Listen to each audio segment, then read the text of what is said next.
Okay. Show me. Hi there guys, welcome back to the Dutch SG channel, thank you very much for tuning in. And this here is my Lumenier Skitzo QAV R-2 hydro dipped slammed frame. Yeah, I just did a video on this frame, well, not really a review, a show and tell on this frame. And initially I hadn't planned on doing a project introduction for this build. However, I got quite a few questions about the parts I'll be using on this build and why. Most importantly, why, I guess. So, by request, here you go. This is a project introduction for this build. What parts I'll be using and again, why I'll be using those. Here we go. Okay, first of all, the frame itself. Should I explain why I got this frame? Just look at it, right? It's gorgeous. I simply wanted one. If not for my channel, I simply wanted one for myself. However, again, I think it looks gorgeous, so that's why I ordered it. Also, these Lumenier frames are known to be resilient, crash resistant if you will. So yeah, I guess I wanted one for that reason as well. I never had a QAV R2 without this screen printing, so the non-Skitzo edition. Just so you know. Then the second thing, you've noticed that the quadcopter already has its motors. These are the T-motor Pacer 2207.5 motors. I also mentioned those in my review or video about the frame. These are interesting motors, at least I think so. These are uni-bell, so the bell of the motors are one piece, and T-motor. You know that T-motor isn't really a budget brand. Most of their motors are expensive. That's probably not the right word, but they're not cheap. They're not a budget-oriented brand. However, these motors are not super duper cheap. I guess they are in line, their price is in line with, say, a Zing motor.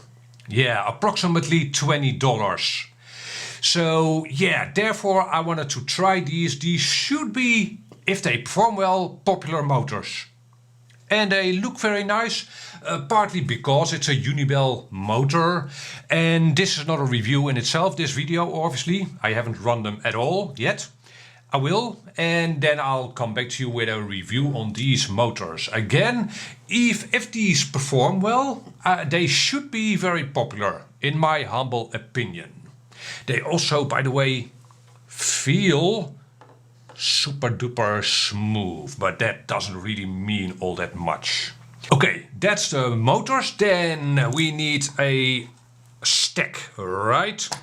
And for me, this is a known quantity. I've used a lot of these stacks, not just 5 or 6 or 10, more than probably approximately 15 of these stacks by now. These are the Diatone / Mamba F722 S Pro stacks. Actually, I've used a lot of the F722S stacks, and this is a Pro version of that. Yeah, I'm foreseeing no problem at all with this stack. They've been rock solid for me. So that's basically why I chose this stack, right? These will perform well. So that's the stack I'll be using in this quadcopter. Then to round off the powertrain, you've noticed that the propellers are already on. These are the DALprop Nepal propellers. I've been trying these on a couple of quadcopters and better than expected. I first tried them on a light quadcopter. These are obviously freestyle propellers. And on a light quadcopter they worked out well. And then I thought, well, they will probably not work as well on a heavier setup. However, I tried these on my Catalyst Machine Works Banggood, which is definitely not a light quadcopter. And on that build they also worked out well. They get rid of a lot of your prop wash oscillations. So you definitely should try these propellers. I'm not sponsored by DALprop or Foxeer, but better than expected. So that's why I'll be using these propellers on this build. Then my FPV setup for this build will be this here, and I've got a Runcam Racer version 2, simply because I had this camera. Now, if I wouldn't have had this camera, I would probably have ordered a Runcam Racer 3. Obviously, yeah, the new version, but I had this camera and it's a very nice camera. The new version, the Runcam Racer version 3, has a higher resolution. That's its main benefit, and it's definitely visible, but this version 2 is still a very nice camera, and again, I have it and I'm not made of money, so I'm gonna use it, right? So this is also one I had in the parts bin, or well, parts bin in my stock, if you will. This is the Rush FPV Tank Mini. Yeah, so this frame does have more than enough room in it. However, it's slammed, right? So there's only room for 2 layers vertically in this frame. Therefore, I'll be mounting this VTX at the rear, and it's a little more convenient to use a 20x20 VTX. So I'll be using, again, a 20x20 VTX. Otherwise, I might have used the Rush Tank Ultimate Plus, which is definitely their best VTX at the moment, I think. However, this one is still an 800 milliwatt VTX, and I'm sure it'll perform brilliantly, as all Rush VTXs perform very, very well. So maybe I'll do a review of this VTX. Let me know in the comment section below if you'd like that. It's not the latest VTX, but still I think it's a good VTX, and we'll see. Again, let me know in the comment section below if you'd like me to do a review of this VTX. Oh, by the way, there will be links to all components I'll be using in the description of this video. And yes, most of those links will be affiliate links. So you'll be helping out the channel by using those links. And if you don't want to support the channel, that's fine. Then just don't use those links. I'll be using the proceeds of the sales, the affiliate sales, to buy new products to review. I'm not making any money on these videos. Okay, and the third item here is a known quantity, at least to me. The Foxeer Lollipop version 3 in this case. And those just work. I've used a lot of these antennae and they just work. Then, actually only half of my control link is here. This here contains a brand new FrSky R-XSR receiver, so I'll be using the D16 protocol. However, I'd very much like to use the Radio Master TX16S. The new upcoming radio, basically a very similar radio to the Jumper T16. Those Radio Masters ship approximately towards the end of April this year. And I hope to be able to use that radio on this quadcopter, basically to review it, obviously. Okay, so the sales people from Radio Master tell me that it's a lot better than the Jumper radio. Yeah, that's basically their job, right? To tell people that it's better.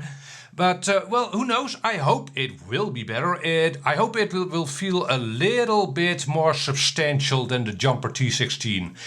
I do like currently the Jumper T16, but it also feels a little bit, what shall we say, inexpensive, cheap? Yeah, it does work, basically. The gimbals are maybe a little bit small, but still, it's precise and it works. I hope that Radio Master radio will feel a little more substantial, and maybe the ribbon cables in the radio are maybe replaced by something more reliable. And the roller, I know that the roller on the Radio Master will be fully metal or aluminium probably. That's definitely an upgrade. We'll see. I don't have the radio yet. Again, I hope I'll have it in, well, a week or two maybe. We'll see. We'll see. Yeah. If you are interested in that radio, I will have a video on that radio just as soon as I get one. Be on the lookout for that. And last but definitely not least, here are the Lipos I'll be using on this quadcopter, and probably most of my other 5-inch quadcopters as well. I've been trying these CNHL Black Series 6S Lipos these are 1100 mAh 100C 6S Lipos. I've been running these Lipos for 2 weeks or so. I got these in at the beginning of April, so I've been running these for a couple of weeks and they perform well. I'm happy with these Lipos, however I can't tell you anything about their longevity yet. So far, however, their voltage drop is very much in line with the best Lipos I've used. For instance, the GMB Lipos. These are definitely as good as those Lipos. So yeah, probably a review coming up of these Lipos, but so far they perform very, very well. I will probably be doing a review of these Lipos in say 1 or 2 months, when I've done at least 60 flights, maybe 100 flights on these Lipos. That'll also be coming up, but for now their voltage sag is again in line with the best Lipos I've used so far. Very, very nice Lipos, and my favorite color is black. Thank you very much.